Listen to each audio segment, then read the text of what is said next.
Saúdo aos irmãos com a paz do Senhor Jesus. Quero ser breve aqui. Temos aí uns 12 minutos, né, para meditarmos na palavra de Deus. Então vamos aqui no livro de 2 Coríntios, capítulo 10 e versículo 4. Porque as armas da nossa milícia não são carnais, mas sim poderosas em Deus para a destruição das fortalezas, destruindo os conselhos e toda a altivez que se levanta contra o conhecimento de Deus e levando cativo todo o entendimento à obediência de Cristo.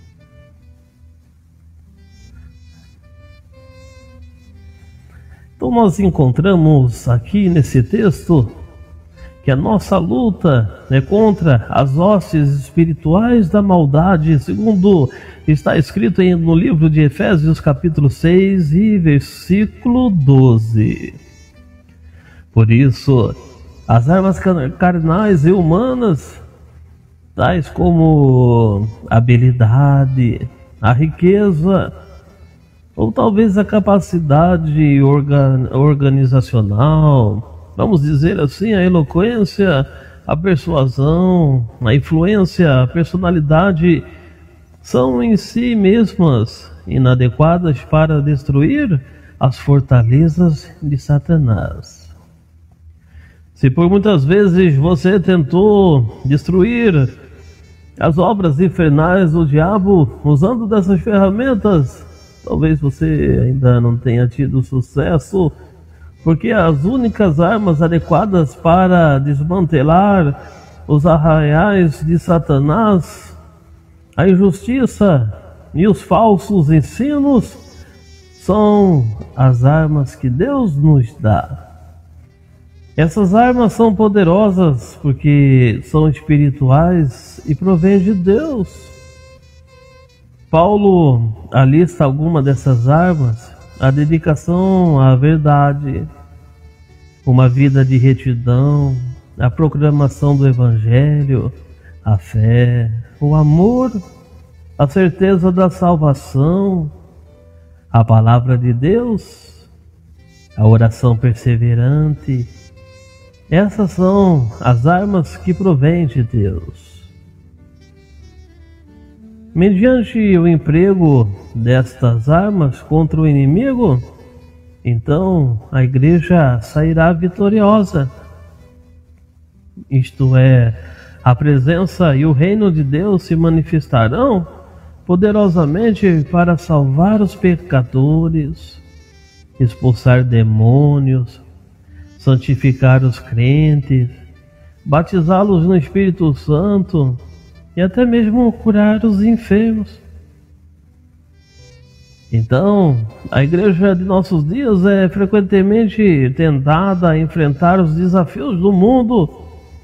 Infelizmente, num evangelho misturado com o mundo, usando meios carnais e as armas mundanas como sabedoria, como a filosofia, a psicologia humanista, as atrações emocionais, as atividades muitas vezes centradas em passatempos, em jogos, em brincadeiras, em quebra-gelos e tantas outras coisas.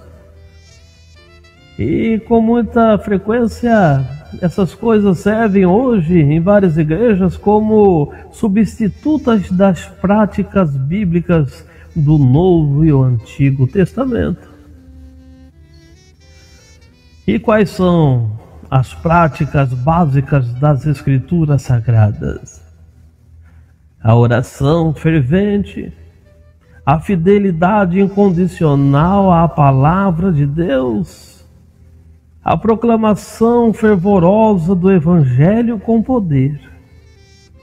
Essas são as armas das quais o cristão tem que estar revestido, buscando a presença de Deus dia a dia, todas horas, quando tem uma oportunidade de proclamar o Evangelho, quando tem uma oportunidade de fazer uma oração fervorosa.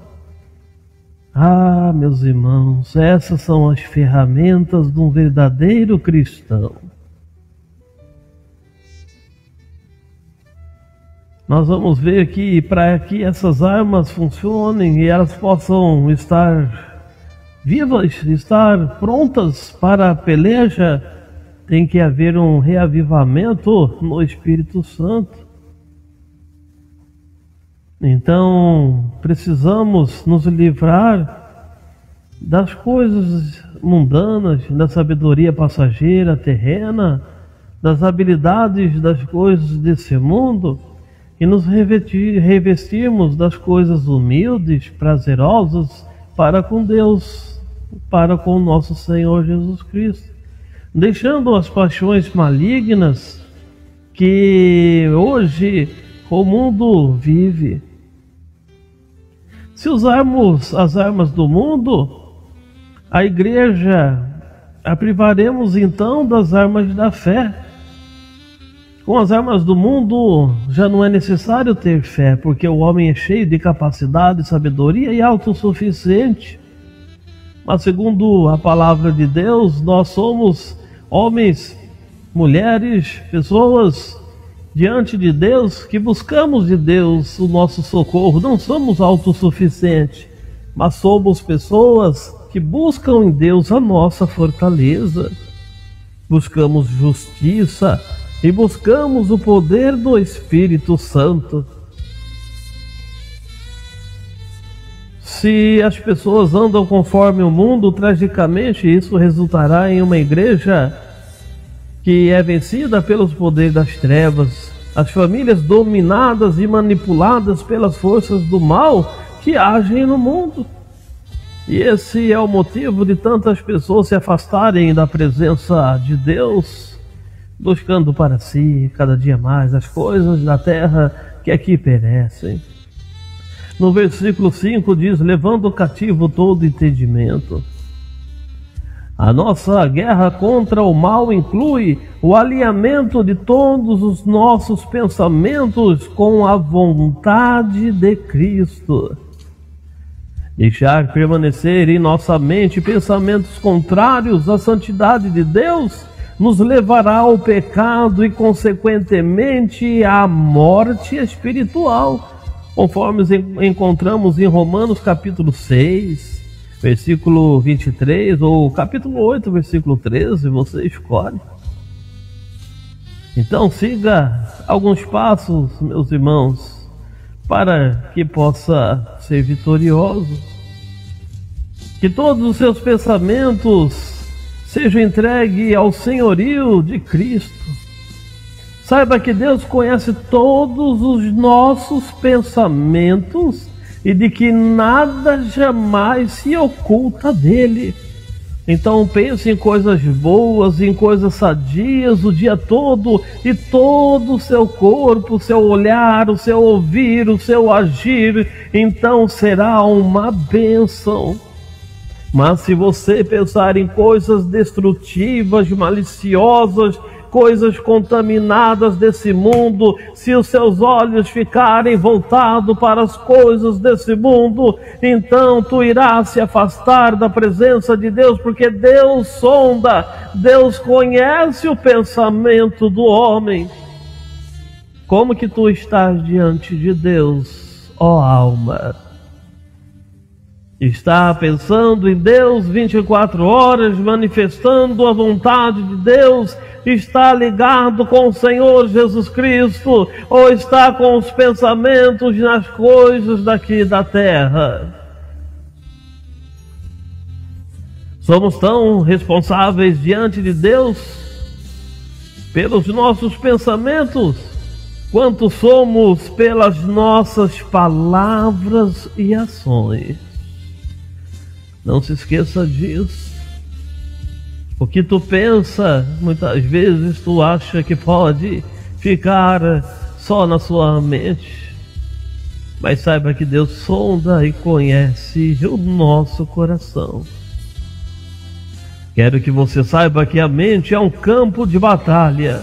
Alguns pensamentos têm sua origem em nós mesmos, mas alguns pensamentos provêm diretamente de Satanás. diretamente daquilo que os nossos olhos veem, do que os nossos ouvidos ouvem, do que as nossas bocas professam. Então tenha muito cuidado.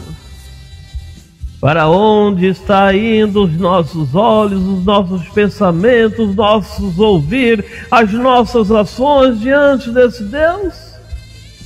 Levar cativo todo pensamento à obediência de Cristo demanda uma guerra espiritual contra a natureza humana pecaminosa e contra as forças de Satanás. Quando você for atacado com pensamentos imundos ou mal, resista, rejeita, em nome de Jesus Cristo, meu irmão. Permita que a paz de Deus guarde o seu coração, a sua mente em Cristo Jesus, conforme está escrito no livro de Filipenses capítulo 4 e versículo 7. Nas lutas espirituais, lembre-se de que nós, crentes, vencemos nosso adversário pelo sangue do Cordeiro, pelo nome de Jesus Cristo, pela palavra do nosso testemunho e por dizer um não persistente ao diabo, à tentação e ao pecado. Seja resoluto ao concentrar a sua mente em Cristo e nas coisas celestiais e não nas coisas terrenas. É o que nos ensina a palavra de Deus. Mantenha firme o seu pensamento em Cristo Jesus e afirma nele a sua fé. Compreenda que a mente firmada no Espírito é vida e paz, ao passo que a mente firmada na carne é morte. Romanos capítulo 8, versículo 6 ao 7. Então encha sua mente da palavra de Deus, ouça louvores durante o dia, creia e ande com aquilo que é verdadeiro, justo, de boa fama. Tenha cuidado com aquilo que os seus olhos veem, seus ouvidos ouvem. Recuse-se determinadamente a deixar seus olhos serem um instrumento de concupiscência, mas coloque seus olhos diante das coisas da palavra de Deus. Leia a palavra de Deus, busque a Deus de todo o teu coração, de todo o teu entendimento, e então terás vitória. Que o Senhor Jesus continue falando em cada coração. Amém.